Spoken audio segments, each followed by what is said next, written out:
Ang sikat na aktres at bitiranong reporter, tuluyan ng nagkasira dahil sa pambabastos sa harap ng pamilya. Patuloy na umiinit at tila umaabot na sa sukdulan.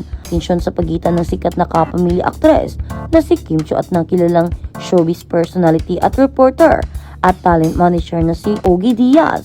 Ang matagal ng bulong-bulungan tungkol sa kanilang malamig na pakikitungo sa isa't isa ay tuluyan ng sumabog sa publiko matapos ang sunod-sunod na pangyayari sa telebisyon. Mga personal na engkwentro, ang mainit na palitan ng pahiwatig sa social media. Nagsimula ang panibagong yugto ng hidwaang ito nang mag-viral ang naging reaksyon ng aktres sa isang live episode ng It's Showtime, kung saan dahil sa gulat sa isang nakakatakot na karakter na Lotus Seed ay bigla nitong naisigaw ang pangalan ng batang host na si Riza Medizon.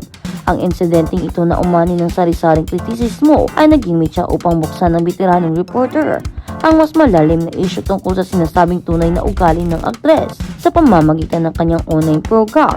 Noong ika-28 ng Hunyo, isinapubliko ni Ogie Diaz ang isang di umano'y hindi magandang karanasan niya kasama ang aktres sa loob mismo ng gusali ng ABS-CBN. Ayon sa salaysay ng reporter, naganap ang insidente sa kasagsagan ng Grand Finals ng isang malaking programa kung saan abala ang mga artista. Kagagaling lamang ni Ogie kasama ang kanyang asawa at anak mula sa dressing room ni Vice Ganda nang makasalubong nila si Kim na kasalukuyang nagkakaroon ng pictorial sa pasilyo. Inaasahan ng reporter ang isang simpleng pagbati bilang paggalang mula sa nakabatang artista.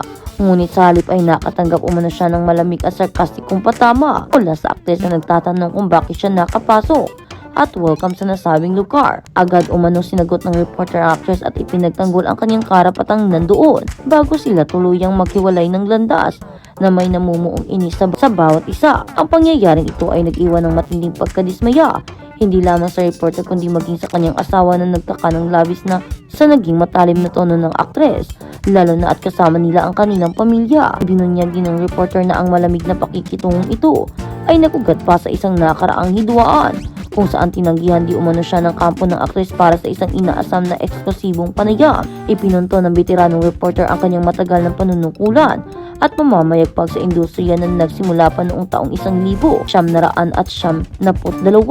at idinugtong ang naging magaspang na asal ng aktres sa pasilyo sa naging viral na issue kay Riza May. Para sa kanya, ang aktres ay may nakasanayang ugaling magsalita ng padalos-dalos nang hindi mo na inuunawa kung may mga taong masasaktan o mahihiya sa kanyang mga binibitawang salita sa publiko. Hindi naman pinalampas ng kampo ng aktres ang mga naging mabibigat na pasaring ng reporter. Kinabukasan, ika-29 ng Hunyo, gumamit si Kim ng social media platforms na X upang iparating ang kanyang mariing saloobin ng hindi man lang direktang bumibitaw ng salitang may sarili. Ibinahagi at buong tapang na nirepost ng actress ang sunod-sunod na mensahe mula sa kanyang mga solidong taga-suporta na malinaw na nakatutok sa naging pahayag ng reporter. Sa pamamagitan ng mga ipinost na mensahe nito, ipinarating ng kampo ng actress na walang karapatang humingi ng respeto ang reporter dahil matagal na umano itong nagpapakalat ng mga negatibong komento laban sa kanya at sa kanyang mga nakaraang proyekto. Ginamit sa mga binahaging pahayag ang konsepto ng respeto na dapat ay sunuklian ng kapwa-respeto at iginiit na ang tagal sa industriya ay hindi otomatikong katumbas ng paggalang kung hindi naman ito karapat-dapat. Mas lalong umigtong ang naging personal version ng ibahagi rin ng aktres ng isang particular na mensahe na nagbubunyag ng isang umano'y nakaraang kabutihang loob na ibinigay niya sa reporter. Batay sa ibinahaging salaysay ng taga-suporta sa social media, minsan nang tinulungan ng aktres ang reporter na makasakay sa kanyang sasakyan noong wala itong masakyan pa uwi. Ngunit ang kabutihang ito ay sunuklian lamang umano ng walang tigil na paninira matapos hindi pagbigyan ang hiling ng reporter na makapanayam siya ng eksklusibo.